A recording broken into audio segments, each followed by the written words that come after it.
top of the landslides, days of heavy rain has led to flooded streets around the area. And Trevor Alt is at one particularly bad location in Vancouver. He joins us live with a look at what drivers are battling. Trevor?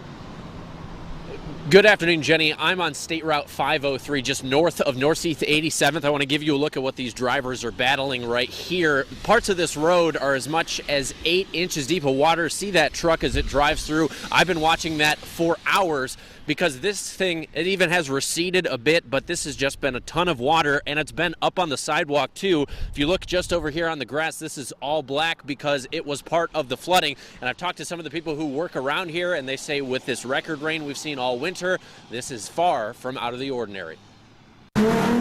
With a splash or a slow roll, drivers of vehicles of all sizes have been hitting their brakes on State Route 503 in Vancouver. Oh, it's been worse. It's gone all the way over the median. The whole street was just like a river. Margie Hunter runs a business with her husband, and the entrance is right here next to the worst of the flooding. It's gotten so bad, she's reached out to the state for help. Because there's too much water for the system. That's what they told us when I called, because people started complaining about trying to get in here.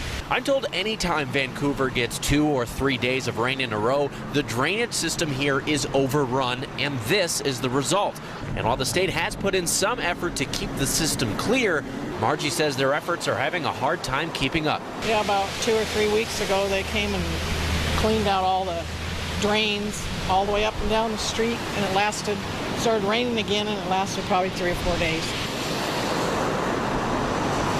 Washington Department of Transportation, and they told me that they are very much aware that this is a problem, and in fact they're looking to fix it, though they did say that it's been made a lot worse because they've been seeing record rainfall. So what they're doing is looking into a long-term solution, which of course might include updating the entire drainage system, but doing something like that would take time and it would take money.